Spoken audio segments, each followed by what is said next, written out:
my record button. Got it.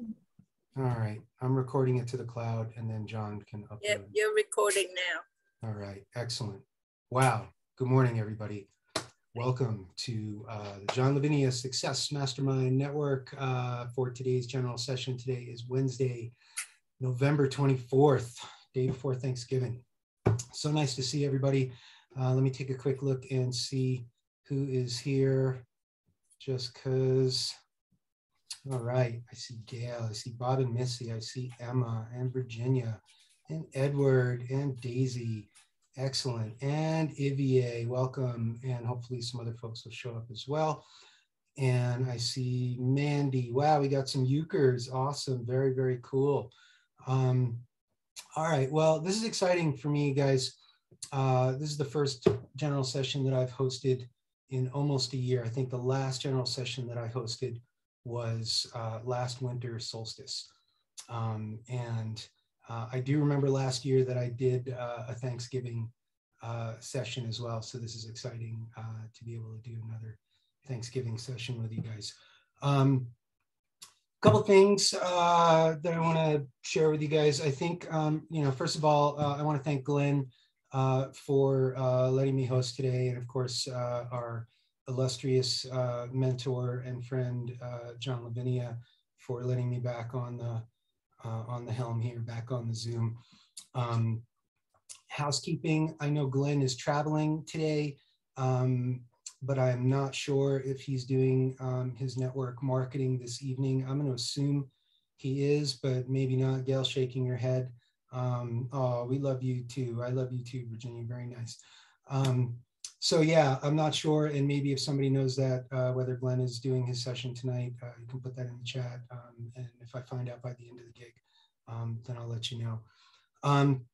So today is Wednesday, and some of you may know that I am not only a student of personal development and mindset, but also a student of religion, spirituality, philosophy, mythology, all kinds of cool stuff like that. And I try and weave all kinds of information into this mindset principles and information that we're learning.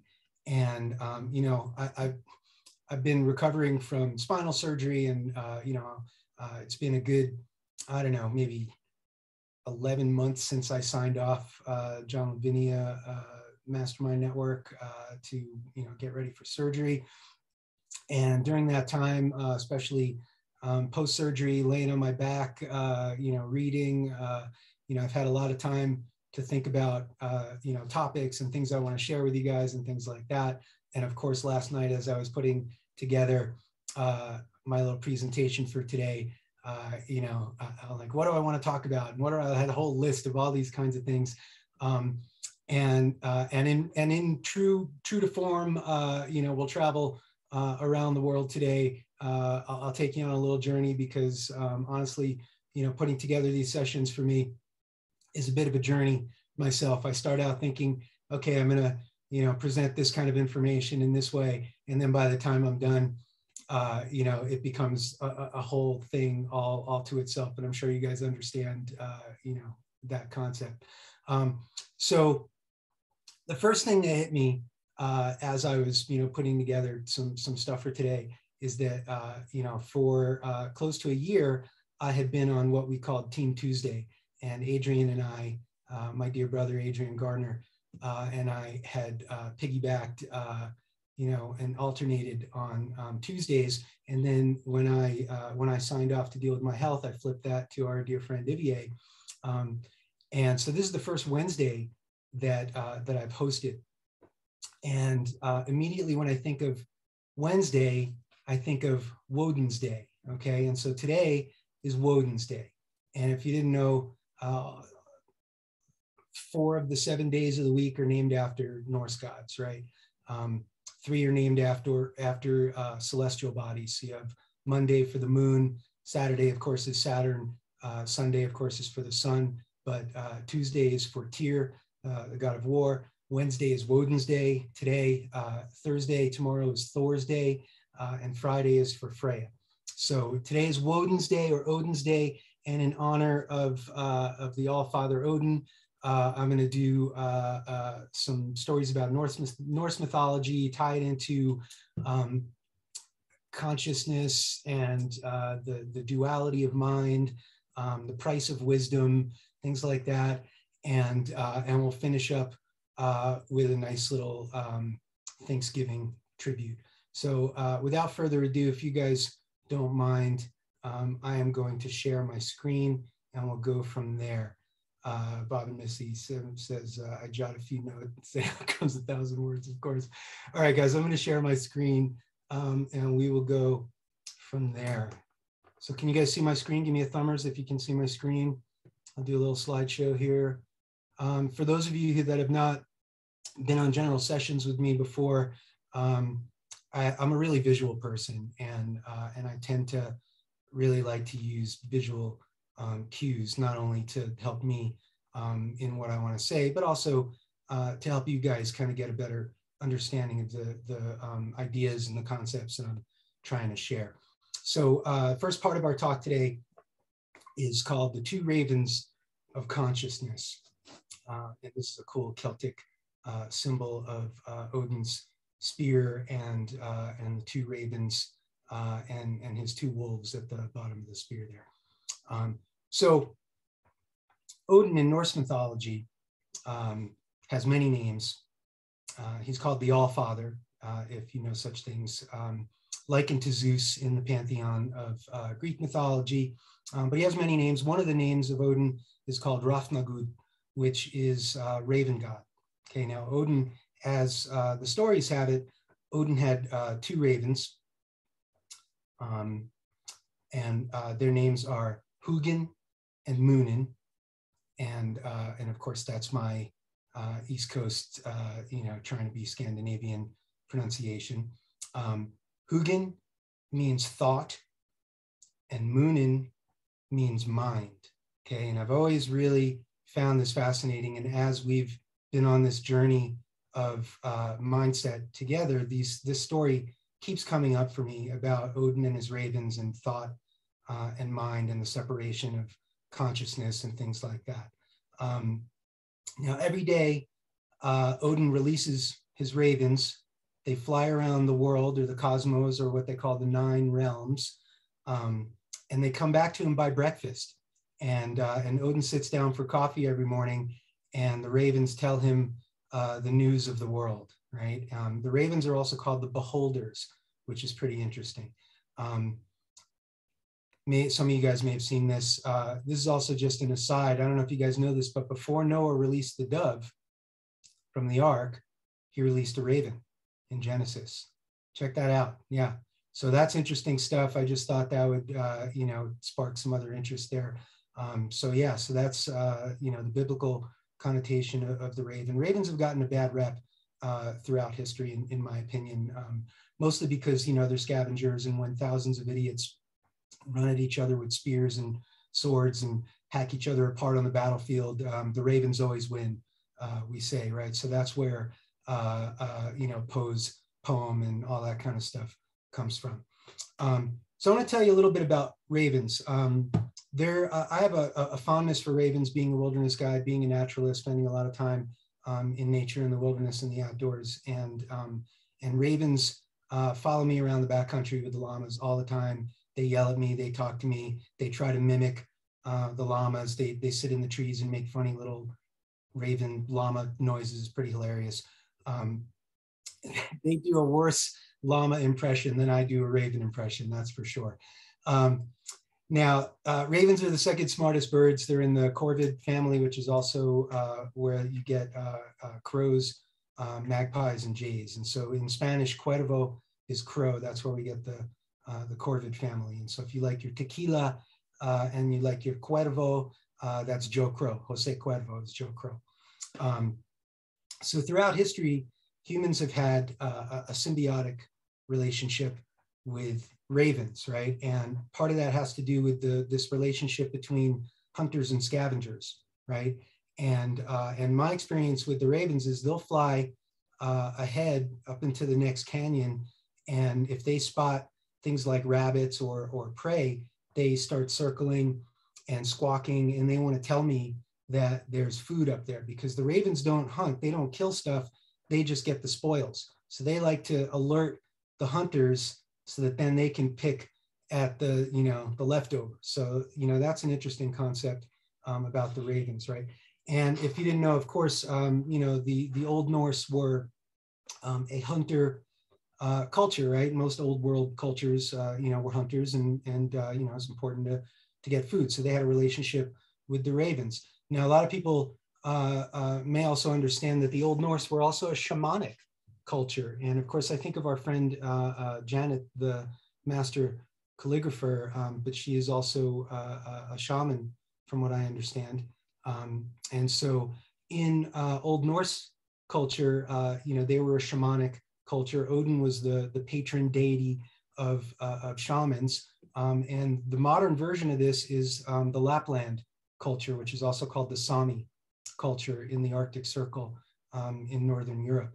And these are the reindeer herders. And if you didn't know, this is where the origins of Santa Claus come from. Even before Saint Nicholas, you get these Northern European versions of Santa Claus. And if you take note of the clothing of the Sami shaman, the red and the white is very, very closely related. And I had all kinds of cool pictures of Santa Claus with mushrooms, but I chose not to add those to my screen. But if you notice, the shaman is holding up a mushroom in her hand, and on the right side, she's holding this red and white mushroom, and that's where the clothing of the Sami and the Lapland people is actually based on, is this psychotropic mushroom called the Amanita Muscaria. This is also the sacred mushroom of the Huichol people. So again, shamanic cultures tend to use psychotropic substances to go on their shamanic journeys. Terence McKenna has a whole theory about how God consciousness evolved from people using psychotropes. There's a whole theory that the manna that would appear on the desert floor while the Israelites were traveling in the desert was actually a fungus. Interesting stuff. This is a picture that I took of this Amanita Muscaria in my own backyard here. This particular mushroom grows all over the mountains here in the Southern Rockies. No, I have not partaken of such things. The little white dots are actually strychnine, and the common name for that mushroom is called fly agaric. The first fly paper was used by people scraping off the white spots on this mushroom and putting it on an adhesive paper and hanging it up, to kill the flies. Very interesting. I'm going to go back to this. So my own shamanic experiences, some of you may have heard me talk about my experiences in the Sweat Lodge. I have a real connection, a deep respect and reverence for Native American spirituality and Native American culture. I live here in the American Southwest in New Mexico. I have been honored with been invited to peyote ceremonies at Taos Pueblo with elders and things like that. Both Lee and I have done ayahuasca ceremonies with Peruvian shamans. And so, I have some experience in, let's say, going on, journeys into the other world to seek knowledge and expand my consciousness. Now, in the 13th century, you have what's called the Poetic Edda and the Prose Edda, and these are essentially, historic, some of the oldest historic references that we have to Norse mythology and Old Norse culture. And there's this section from the Poetic Edda about Odin's ravens, and I'll read it here with you. Hugin and Munin fly every day all over the world. I worry for Hugin that he might not return, but I worry more for Munin. Now, if you remember, Hugin is thought, Munin is mind. Also, in some translations, memory, and in other translations, desire. And of course, when I think of desire, I think of Napoleon Hill and all the mindset principles that we're learning about.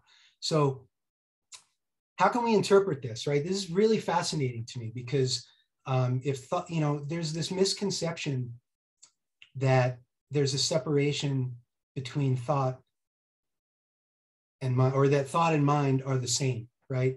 But in Power of the Subconscious Mind that we're reading for our book study, Joseph Murphy talks about the duality of mind and the separation between the subconscious and the conscious, right?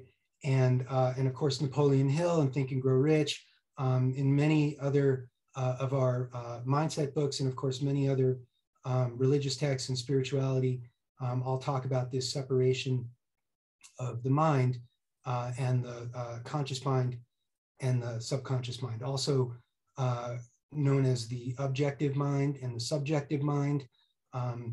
Also, we learned last night that in some places, Joseph Murphy talked about the male and the female. What's interesting is that Hugin and Munin are brother and sister, so the male and the female aspects of the mind.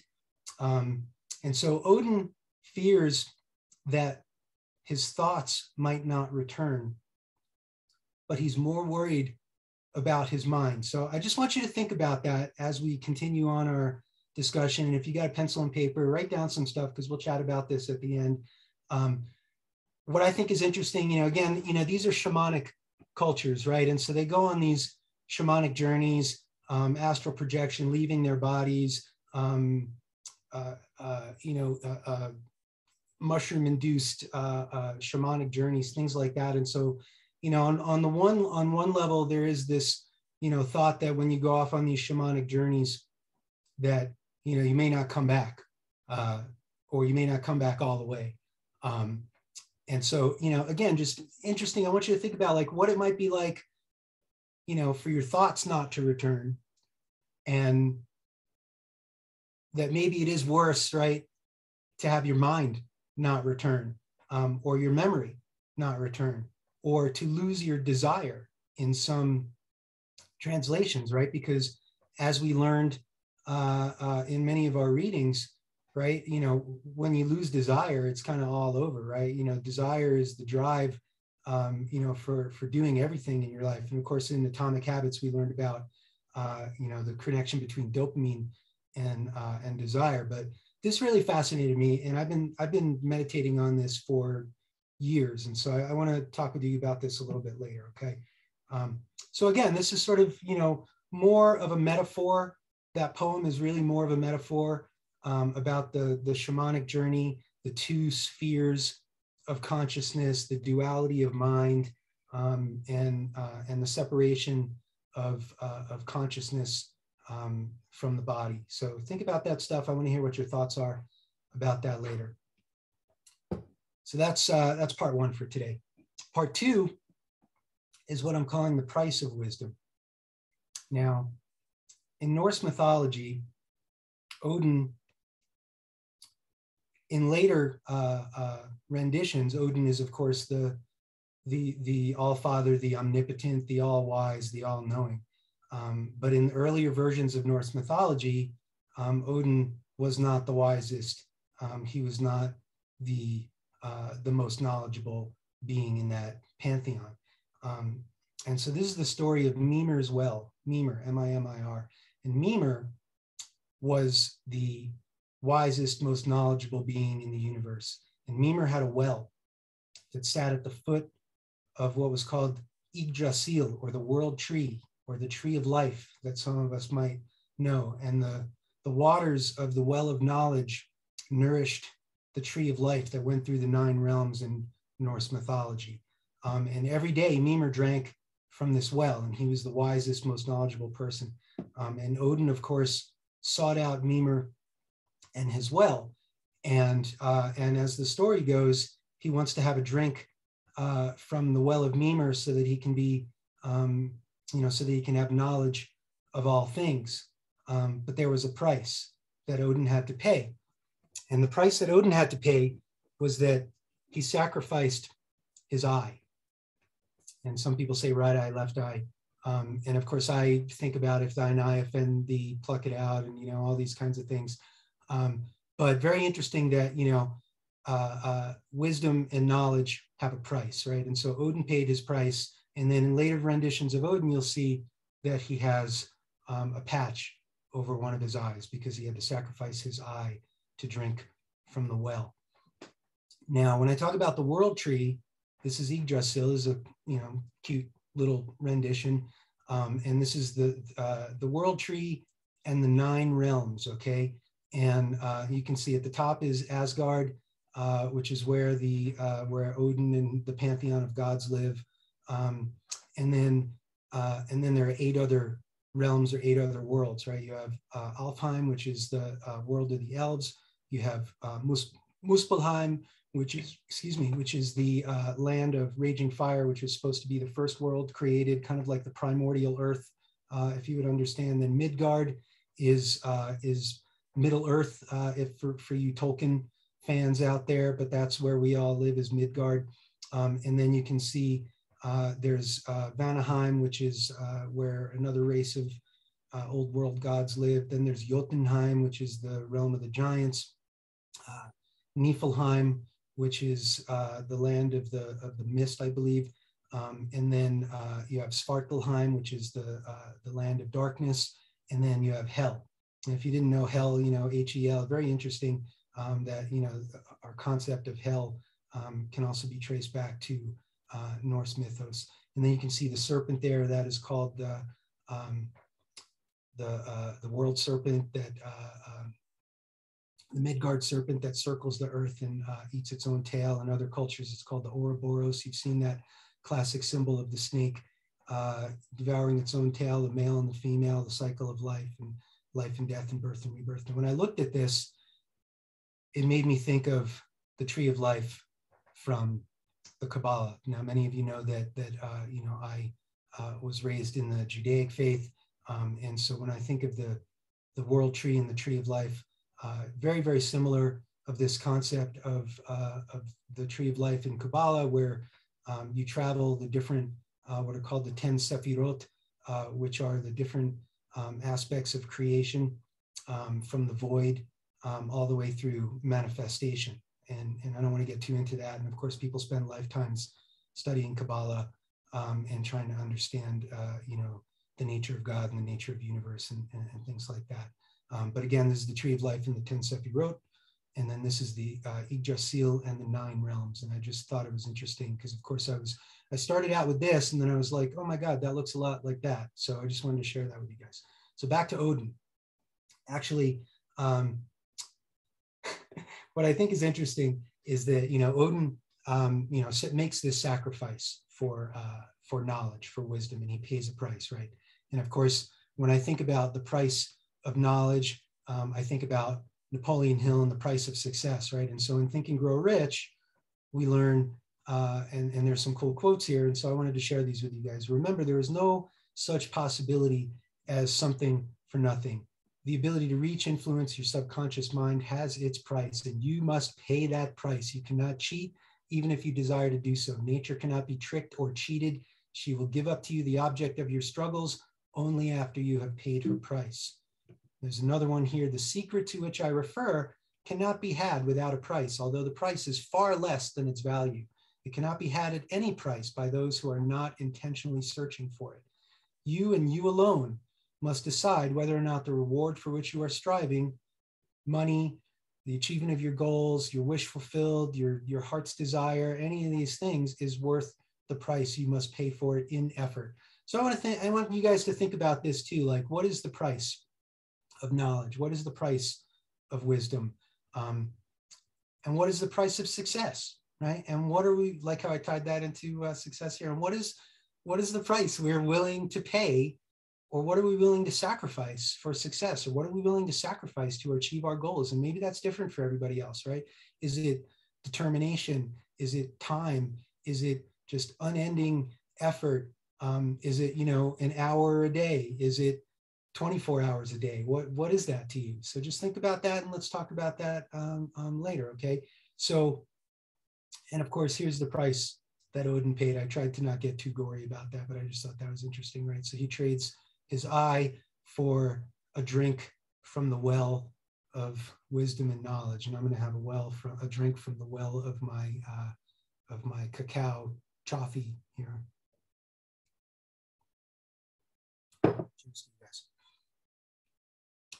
Okay, now we're going to go from the price of wisdom to a love of faith.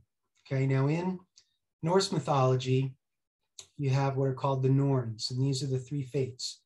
Okay, and again, here they are at the base of the world tree. Now, not only did Mimir have a well, but the Norns had a well also. And that well was essentially the well of being able to see the past, present, and future. Remember, these are shamanic cultures, you know, scrying and things like that. And so, you know, they're very interested in, you know, understanding the past and the future to be able to have a better present. That could be an eagle up top, but it could also be a raven. And so here are the Norns at the foot of Yggdrasil and the world tree. Now they have names. There's Urda, there's Verdandi. So Urda is the past to the left. Verdandi is the present. And Skuld is the future. And I just, you know, again, this is an interesting depiction that the past is looking off to the left in reflection. The present is, you know, in the middle of the tree, right? Front and center. And the future is somewhat obscured with a shroud. So anyway, just interesting. Think about that for a minute. Now I'm going to make a shift, right? I'm going to make a shift from Norse culture to Greek and Roman culture, okay? Because the Norns are the fates in Old Norse. And then, of course, we have the mythos of the three fates in Greek and Roman mythology. Now, in Greek mythology, they're called the Moirai. And the three fates from left to right, very interesting, are, or actually from left, right to middle, you have Clothos, which I'm pretty sure is where we get clothing from, and she is the spinner, okay? And she spins out the thread of our lives, right? And then you have Lachesis, who is the allotter, and she essentially takes that thread, that yarn, and weaves it into the events and the circumstances of our lives. And then you have Atropos, who is the inflexible, the unalterable, and she is the cutter of the thread. And so Atropos is the fate that decides our fate, let's say, and when our thread gets cut. And I've always been fascinated by this understanding of how our lives go. And again, and you know, the Greeks, the Romans, the Norse, all ancient cultures, all old world cultures were very fatalistic cultures, right? Now, in Roman mythology, the three fates are called the Parse, or the Fatum, okay, the fates, and their names in Roman mythology, which I thought were interesting. Now, Parse in Latin has to do with childbearing, like pregnancy. And two of the three fates in Roman mythology, one is called Nona, which translates to the ninth, like the ninth month. I thought that was pretty interesting. And then you have Decuma, which means the 10th. And so maybe, you know, if you were a little late, maybe first pregnancy or a little late, I hear, you know, so you got the 9th and the 10th. And then the third one was added later after they adopted some of the Greek culture. And the third one is Morta, which is death, of course. So again, the three fates determine, you know, the events of people's lives. Now, many of you have heard me talk about my appreciation for Stoicism and Stoic concepts, and they've really helped me in my life, especially in the last year as I've been going through some personal challenges and physical challenges. And originally I thought I would do a whole wrap on Stoicism, but you know, today was Woden's Day, so this was the thread, Clothos, that I went on today. And maybe at another point, you know, if John will have me, or if you guys will have me, I'll do another session on Stoic virtues and values and concepts and things like that. But the one thing that that this made me think of is the Stoic concept of a love of fate, or loving your fate. And even in some places, in some writings, you'll hear it talked about as loving your tragedy. Okay. Now, this concept of amor fati, okay, in Latin, that means love your fate, okay, love of fate. Interestingly enough, the Latin term, even though it's an old Stoic concept, was coined by Nietzsche. And he has a whole quote on loving your fate, which is in fact your life, right? So to me, this brings up a lot of stuff about loving your life, loving your tragedy, being grateful for all the events, experiences in your life, good or bad, embracing our tragedies, as well as, you know, the victories and things like that. I tend not to use the word failure, but, you know, every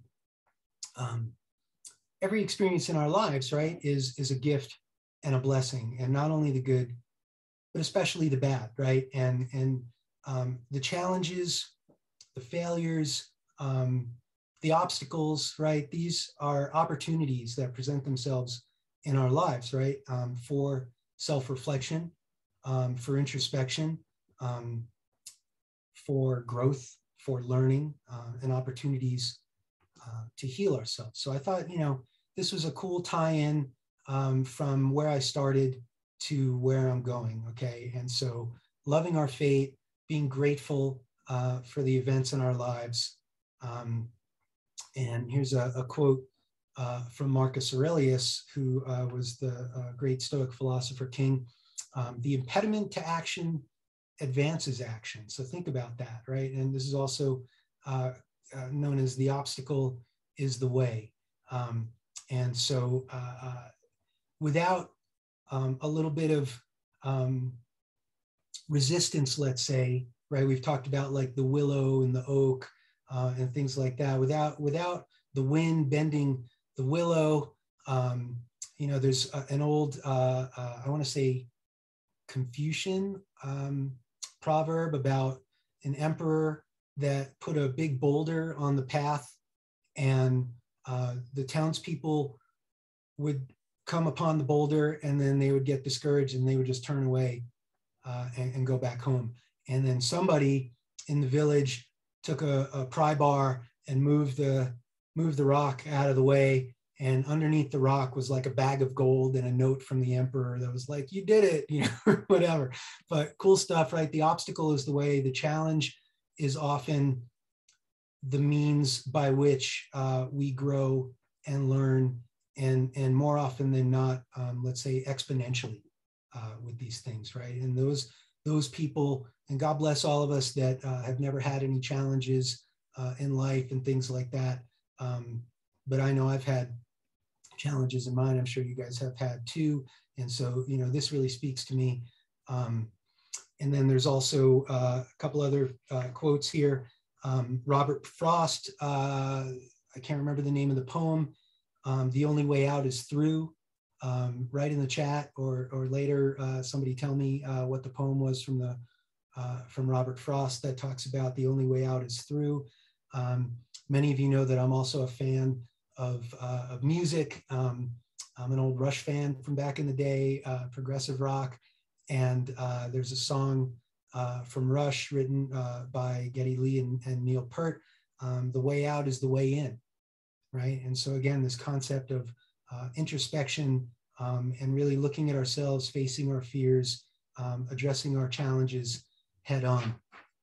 You know, I had my own challenges as a young man growing up in New York. You know, I had you know, family issues that really prompted me to grow up quickly, become introspective, and really look at the issues in my life.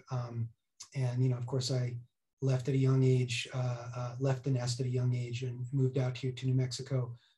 Lived out in the wilderness, and somehow made a fascinating transition from a little Jewish kid from Long Island to wilderness guide, mountain man with llamas, you know, sitting at the foot of the mountain here.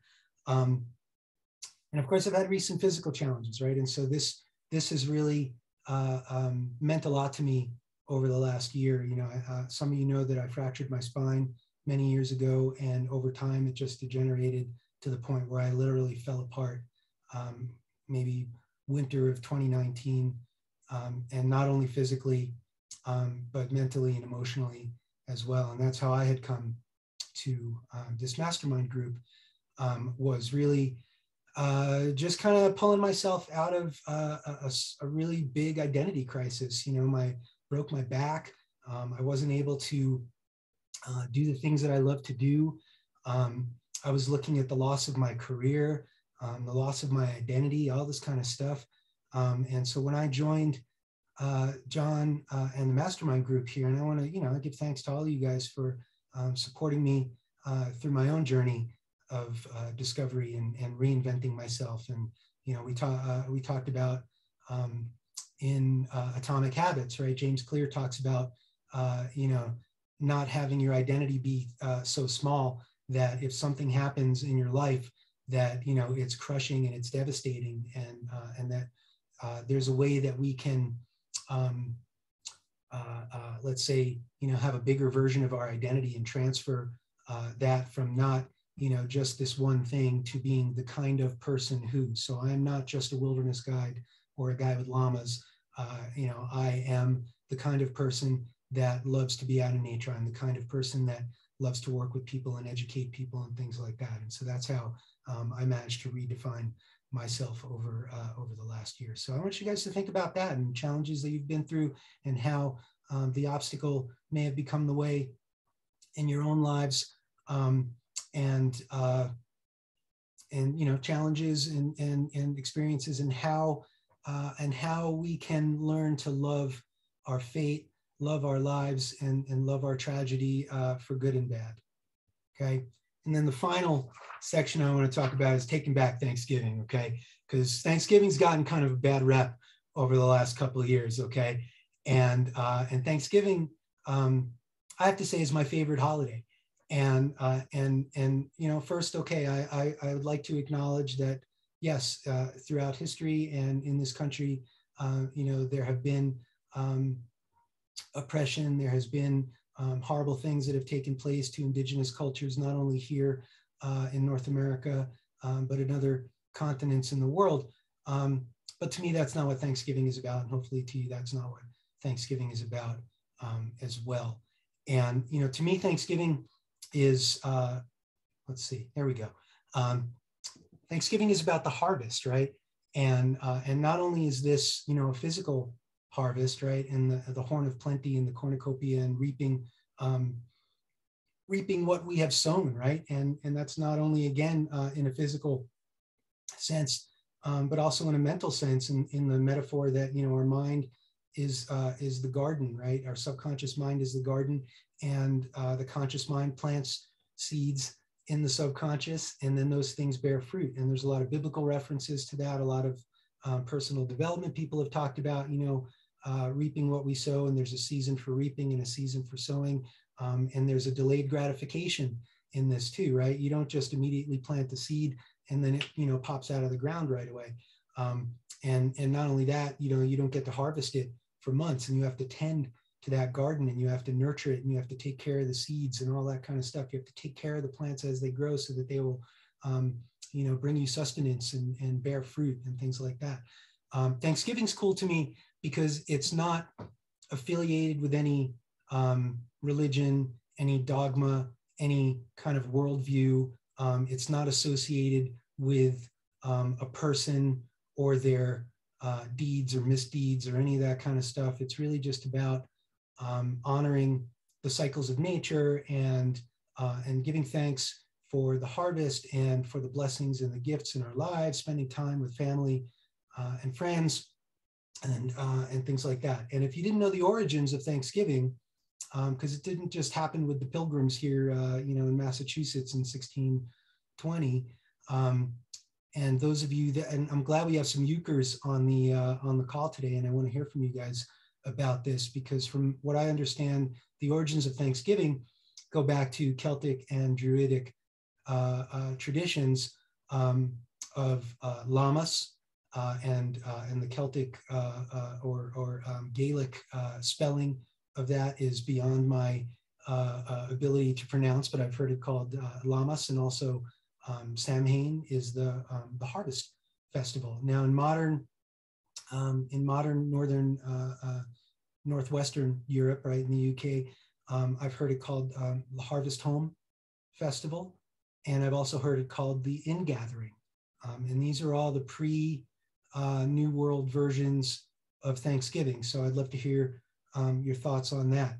And the final segment I want to do with this is, I learned a term the other day, and because I'm into philosophy and logic and things like that, when we were reading Power of the Subconscious Mind, Joseph Murphy talks about syllogisms.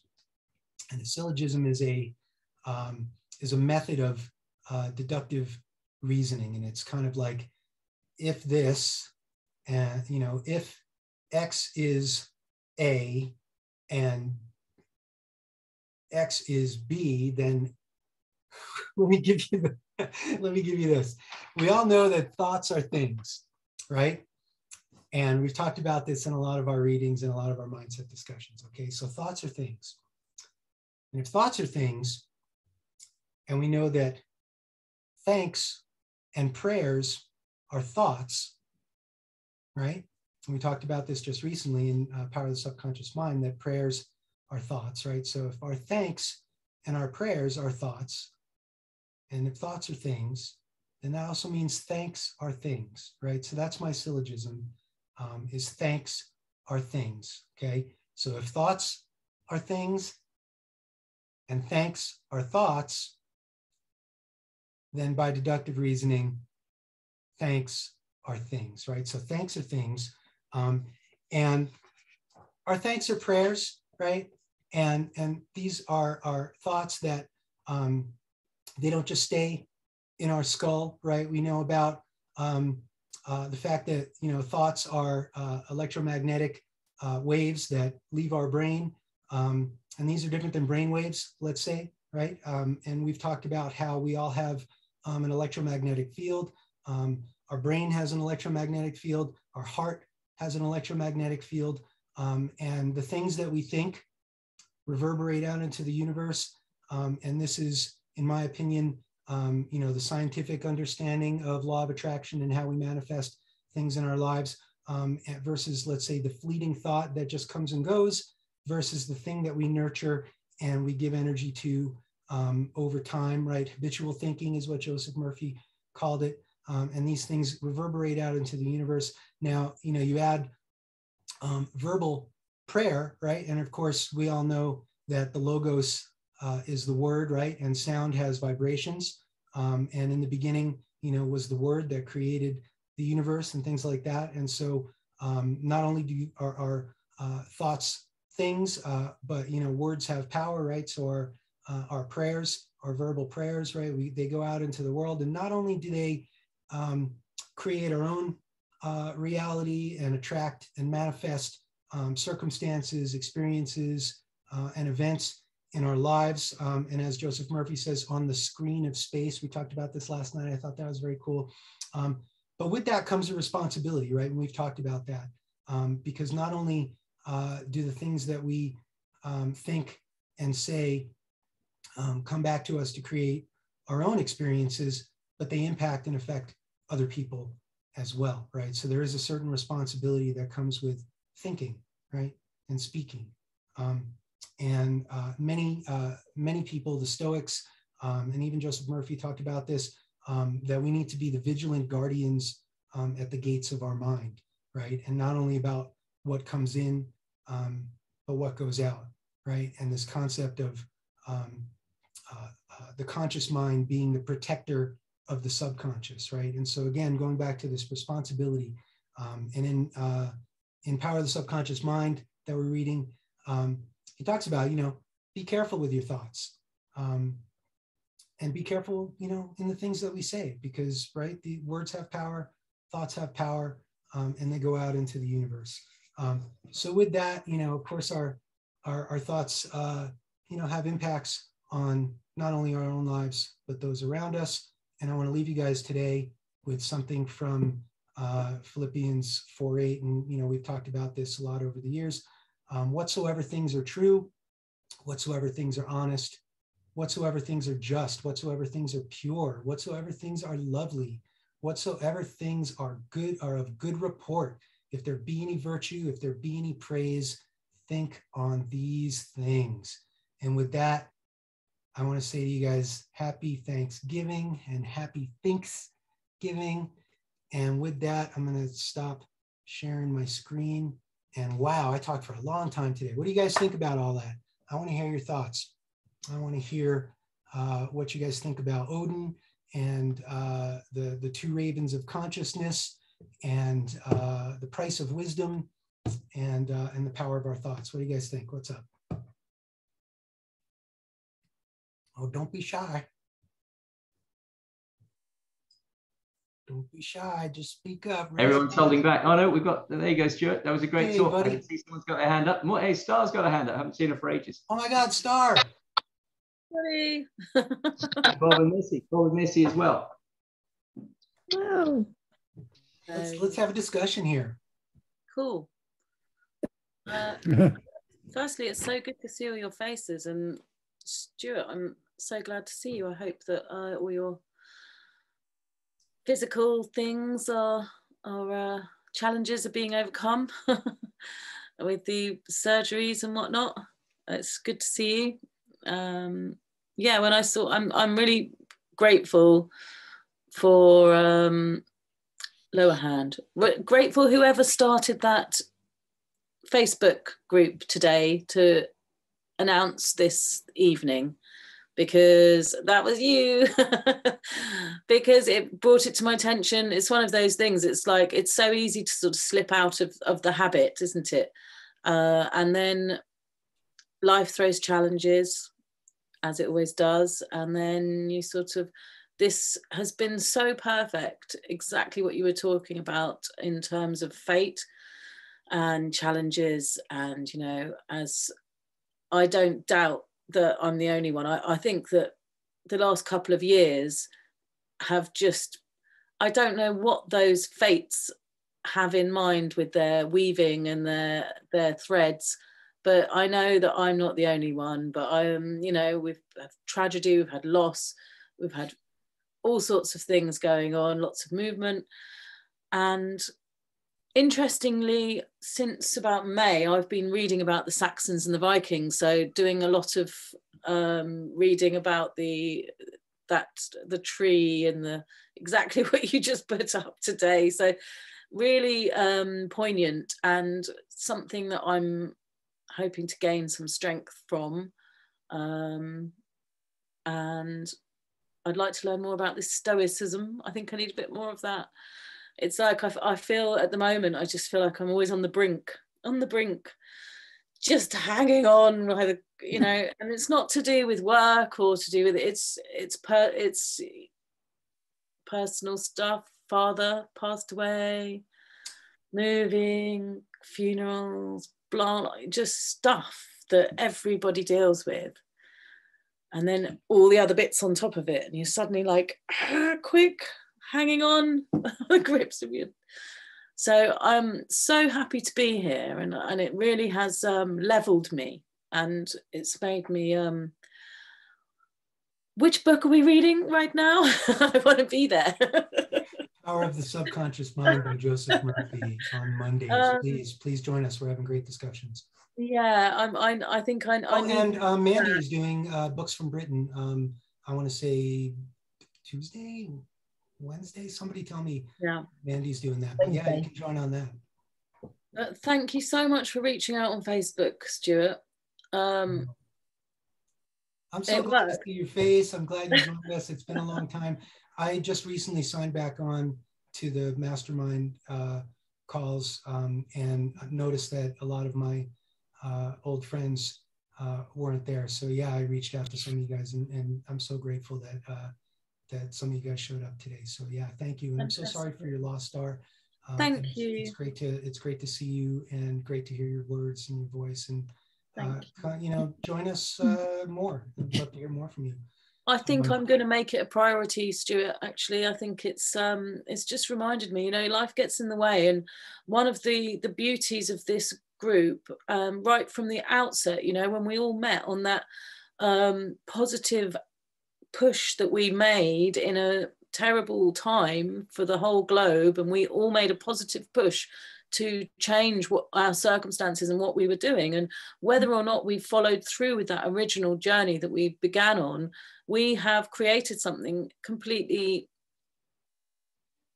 in spite of that and on top of that, and the connection that we all have here and how much that we have. I think that's what I've realized. You know, I got through that last awful year because of all of you and those that are not here today, you know. And I think that to remember the amount of strength that we have with each other when we are going through these awful tough times, and not to forget, and not to sit and be alone, and not to, you know, there's a place for stoicism, but there's also a place for support and connection and love. So yeah, happy to be here. Wise words. Thank you for sharing. Bob and Missy, what do you guys got to say about all this? I know I talked for a long time. We'll probably run late, and I don't care. If you guys don't care, I don't care. I want to hear what you have to say about all this. Well, like you, I jotted down a few notes, out of which will come thousands of words. I wonder what they'll be. First of all, I've had my Thanksgiving a day early. I have gotten not a physical meal, but a spiritual meal, so to speak, from everything that you shared with us. And those of you who know about the effects of turkey, L-tryptophan, makes people drowsy. So I'm going to take a nap, I think. It's been that rich an experience. The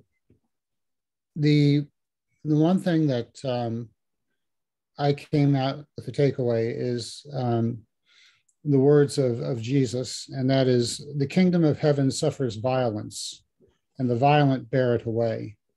And I was thinking about this in particular when you were talking about the challenges, and the greatest challenge that we face is facing ourselves, turning ourselves inward and examining our lives and our thoughts and our values. And in some cases, we have to discard them. In some cases, we have to get rid of what's not working for us anymore, no matter how dear it may be to us. Mm. And it's part of the process of growth. You get rid of what is holding you back in order that you may proceed forward. And some people are fortunate where they are so introspective they can do it on their own. Other people, and that's the vast majority of mankind, needs some sort of guide, someone, a sounding board at the very least, to see what's not working for me anymore. And so that is the true wisdom. That's the true draft from Mimir's well that we all need to take. And as to turn inward, look what's not working for us. And as Star just said, we have to share it with other people. We have to share it with other people for their benefit and for our own. So with that, I'm kind of fortified and ready to go. And I know Missy is as well, because she's my companion on life's journey. And we will, with your help, God's help, we will all improve ourselves and improve the world. Just as kind of a comic note, the greatest influence on one of the greatest influences on my life, it's not the greatest, but is Warner Brothers. I'm specifically talking about the cartoons. Yeah, I'm irredeemable 6-year-old when it comes to that, because, and there's an actual classical tie-in in Greek literature, the great Greek plays. They're all constructed where it's either a comedy or a tragedy. And a comedy doesn't mean it's funny. A comedy just means that the hero lives at the end. Whoever the comic hero is lives at the end. The tragic hero dies at the end. But they face exactly the same thing. They face an obstacle. And the obstacle, the comic hero throws himself up against the obstacle time and time and time again. And then at some point he realizes, I'm not going to overcome it. I'm not, unlike, the Chinese peasants. He doesn't have the common sense to pry it loose and find out what's on the other side. He has to knock it down. And so he retires sadder but wiser. The tragic hero decides, I'm going to vault over the obstacle. And here's where the Warner Brothers comes in. He doesn't know that the obstacle's there because there's a cliff on the other side. And if he flies over the obstacle, like Wile E. Coyote, he's going to fall to the desert floor. So always remember that there is a purpose for an obstacle. Some obstacles are meant to be overcome. You're meant to vault over them, but others are there for your own protection. And it takes a great deal of wisdom and a great deal of understanding to come to the realization, why is the obstacle there? And maybe it's there for my own protection. So with that, I wish you all a happy Thanksgiving, a happy Thanksgiving, and since thoughts are things, happy Thingsgiving. Love it. That's awesome, Bob. Thank you so much for your wise words. You're a wise man. I too am a fan of the old classic cartoons, and and many of those little vignettes. They jump off of the cliff, and there's always a moment where they're like in the air, and they look around and they realize that there's nothing, and then they fall to the ground. I think that's great. Thank you so much for that. Adrian, I know you were, going to say something. I really want to hear what you have to say about some of this stuff about the price of wisdom, the price of success, the two spheres of consciousness. What do you got going on, buddy? No pressure there then, Stuart. I only came on at the end. I'm afraid I was on a series of business calls I couldn't get free from. So it's lovely. It's just so wonderful to see you back speaking. You've shared with us so many fantastic sessions and so much wisdom, and your reading and your knowledge are there as a fantastic well for us to dip into. So let's see you more often. Hopefully you'll do some more talks. Well, maybe so. That might be in the future. We'll see how that goes. Yeah, you've got to do it. You've got to do it for a share. It's all about sharing, and we've always said that these sessions are all about listening to people and their experiences, not about just the person that's speaking that day. And it is a group. We've really managed to share some difficult moments together. We've had some incredible disclosures on these calls. We've had some incredible calls out for help and advice on these calls. They go back a long way now. And yes, it is a journey together, and together, as we've just heard, we can get forward, we can change ourselves, we can improve our lives, and we can improve other people's lives. I'm absolutely convinced about that. And sharing these thoughts, which are things, they have a real power. Acting on them can change lives. And I'm just reminded when I see everybody back on these calls, how grateful I am that you're all there. I'm always there thinking of how lucky we are to have the opportunity to even dial into this call with a computer, with electricity, and be able to talk, because the people I've seen recently can't even do that. So let's from a relatively privileged position, share our thoughts and act on them, because we really can help other people and change their lives just by sharing some kindness, some smiles, some advice, some real help, sometimes real help. We're going to change the world, and Bob's just alluded to that. We can change it, and I know that's what you want as well, Stuart, because you're very much plugged into people, and you love people, and I just want to see the world a better place too. I think this is a powerful group. So thank you, everybody. Thank you, Adrian. You're such a wonderful speaker, man, and I know everybody on these calls has been exponentially blessed by all the things that you share, and I love listening to hear you speak. And every time I'm putting together any of these sessions, I always the voice, the negative self-talk comes in, like, oh, who wants to hear what you have to say, and well, you don't know what you're talking, right? All that self-doubt, we swat it all away, and we trudge through all the all the fear and self-doubt and things like that. But you are such a wonderful and eloquent speaker, so thank you for your words. And I'd like to go now to another wonderful and eloquent speaker, my friend Ivier. How you doing, Iv? The Llama King, one and only. I'm hearing you say about the self-talk and the negative thoughts that try, because they can never stay in your mind, Stuart. I mean, as they're flying in, you're swatting them away like big time, and they go further away from you than from whence they came, kind of thing, because you are just, there's several talks I've given, and I said, where's Stuart when you need him? Because he will tell you the root of this word, when it was first used, in what context. I mean, you are just so thorough. I mean, every time I do or dial into one of your calls, I feel like I've been into a philosophy class and a religion journey and an etymology course. It's like my brain is engaged on so many levels, right?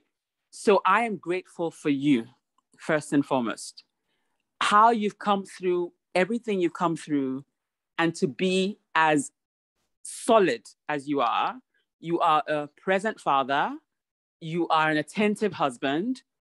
You are a creative business owner. I mean, your tales from the trail. I mean, there are times I just think about some of the stories you told and just the kind of person you are. So this time of year, I know we're thinking of what we're grateful for. I'm grateful for you, right? Like that our paths would have crossed. I don't know how, but I'm grateful that it did, because my life is fuller, richer, better, because I've met you. You are a brother for life. I don't care where you go, where you hide, you can't get rid of me. Just so you know. Just so you know. I'm listening to Adrian speak. I mean, I haven't touched base with him in a while, but Adrian, you are so full of wisdom, and your generous nature knows no bounds. Sometimes at great cost to yourself. You put your heart out there, you put your hand out there, you put your person out there, and it doesn't matter how many bashes you get, because I'm sure you get bashed. There are not many people that will keep giving day in, day out like you do, and to the magnitude that you do, right? But you're still selfless. You don't change. You're authentic, you're true to who you are at the core, regardless of what happens. And every time you speak, that comes through. I had hardly known you 2 seconds when I was going through something, and you were like, what can I do? How can I come to your rescue? And I thought, they don't make men like these anymore. Like, oh my God, right? So through this platform, people like you, Adrian, Stuart, you guys have restored my faith in the male gender, starting with John Lavinia, because I can tell you some horror stories and you'll be like, what? And I'm like, yes, I have met. When I talk about you guys being strong and vulnerable at the same time, it is so attractive. I can't tell you how much, right? I think of people like Ace Man. I think of people like, Mark Riggle, Marky Mark, because I like to tease him. I think of people like Edward from Bradford. I think of the Edward in the US. You guys are men for this season. You are, I mean, we don't have that many male role models today that we can look up to and be proud of, right? So you guys, I don't know how you've congregated on one platform. There's so many of you.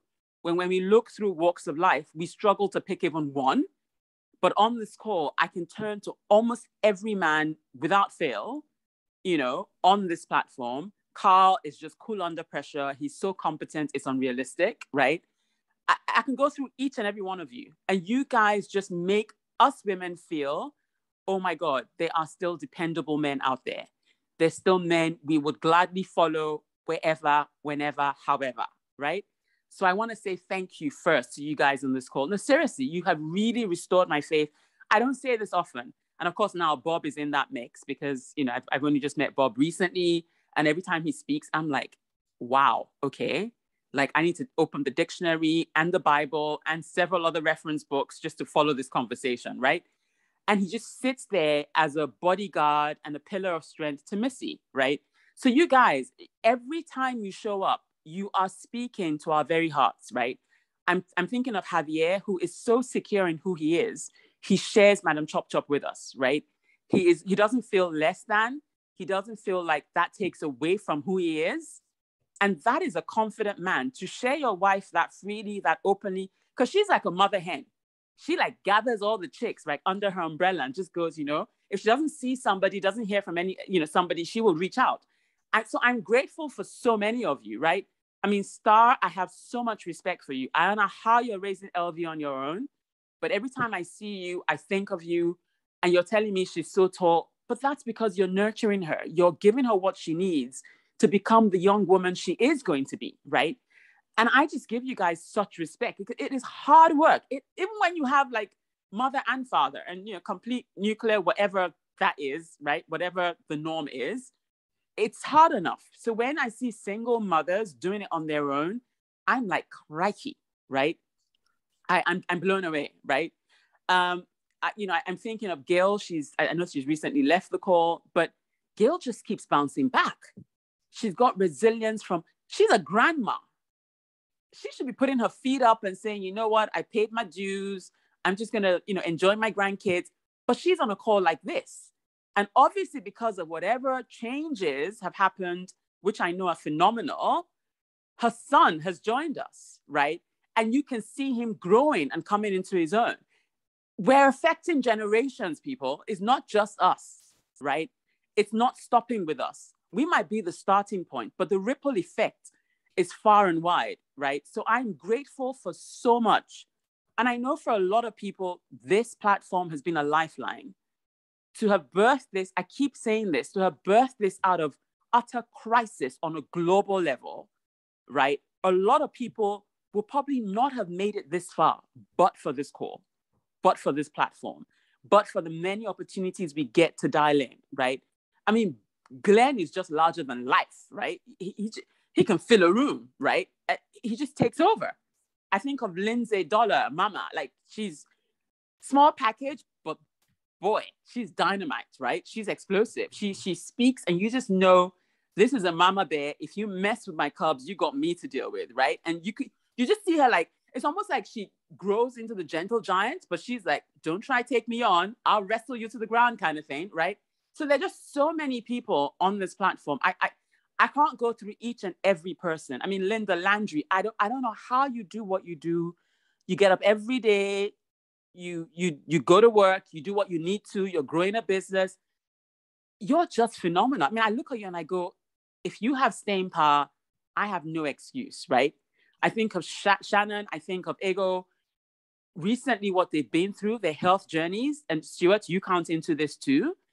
And you guys, you've come back with such a bang, with such a force and a zest for life that whatever that illness was, whatever that journey was, it thought it could hold you down. It's like you went, hell no, I'm coming back, right? With purpose, like double ammunition, like don't try and keep me down kind of thing, right?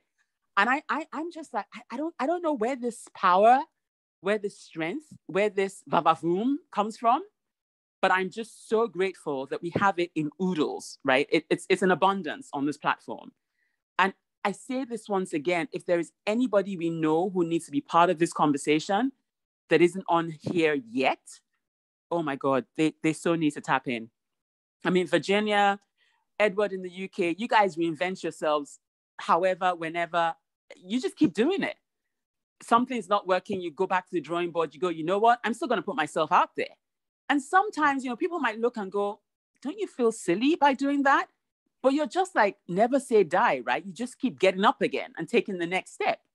So you may not know what you're doing, but you are shining examples for the rest of us coming behind you or walking alongside you, right?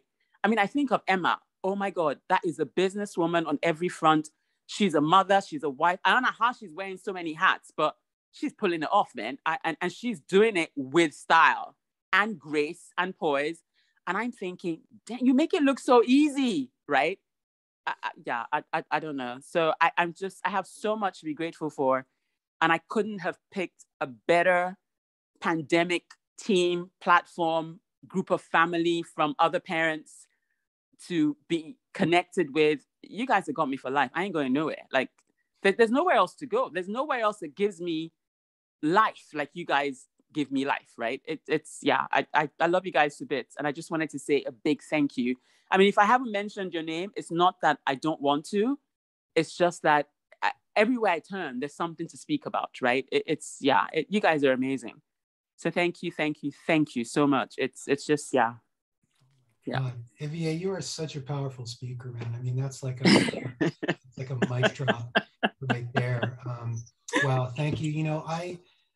When I think about overcoming obstacles, I think of you. I think of, the experiences that you've shared over the last year with us. I know you and I share some similar experiences about living in vehicles and being homeless and kind of, you know, starting from nothing and things like that. So I feel kindred with you on many respects, you know, but that in particular. So I know you've had your challenges and have overcome them as well. And so kudos to you, and thank you for all the kind words. And again, all the gratitude that you expressed, I think, you know, we all feel. And I'm reminded of Adrian's talk from last year, where I think he went through the list of every person on the call and acknowledged them, you know, for different qualities. So again, you know, you guys are amazing, and I'm grateful to be a part of this group. I'm grateful to have an opportunity to discuss some ideas and concepts with you. Of course, I'm grateful to our friend and mentor, John Lavinia. I know it's, you know, it's a few minutes after, it's almost a quarter after. There's still a few people on the call. Is there anybody else that has anything they want to say or share, you know, before we sign off here? I know that we had a lot of people that I haven't seen in a while, and you know, I know I saw like Evelyn, and I haven't spoken to her for a while. I see Linda and Mandy and Virginia and Julia. I'm so glad you joined on, Julia. And Edward, I haven't heard your voice in a while, man. What's up, Edward? You got something to say, man?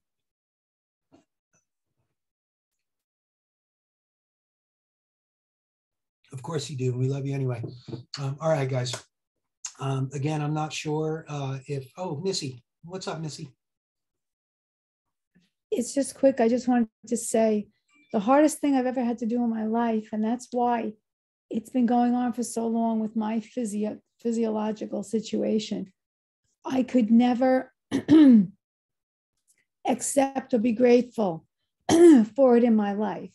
I kept trying to go around it, over it, under it. I wouldn't go through it. And it wasn't until April when I decided to, it was either die or face it. And I faced it. I started a blog, and that through other, you know, machinations of the formless substance, I found this place, and John Lavinia and all of you people.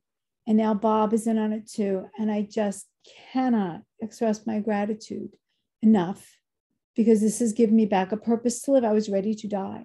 You can will yourself to die. I was ready to die. My physiology was not supporting me. So that is changing. Even that is changing. So just thank you to everyone. I'm so grateful. God bless you all.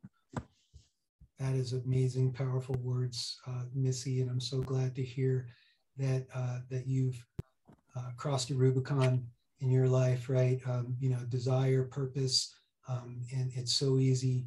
I think we've all had moments of and degrees, let's say, of feeling like we want to give up.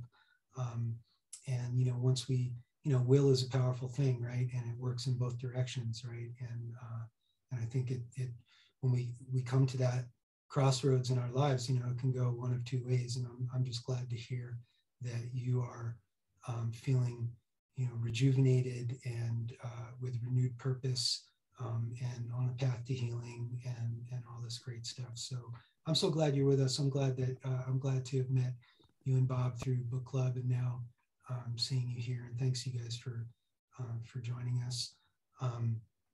Yeah, fascinating stuff. More discussions to come. To me, gratitude, and that's why, you know, I may have started out with, you know, Odin and his ravens, but, you know, winding up with gratitude, because gratitude to me is the foundation of all personal growth, right? You can't accept more into your life until you acknowledge what you do have, the blessings, the gifts. You can't get past the challenges in your life until you know, you're grateful for the things that you have. And even grateful for those experiences to self-reflect and to be challenged by things. So I hope that, you know, today was, you know, was interesting and inspiring and challenging and everything for everybody. I love you guys. God bless you all. Thanks again to John for putting this group together. And I look forward to... Stuart, can I just say two more sessions coming up? Books for Britain and Life of Business Tools. Books for Britain, 3 p.m. Eastern, Mandy. Is that 8 p.m. in the UK, I think? Is that yes, today? yes, it is. Yep. 8 p.m. UK. And then we've got Life and Business Tools with me tackling doing elevator pitches and selling yourself and your business at 6 p.m. Eastern. So there's 2 more sessions tonight.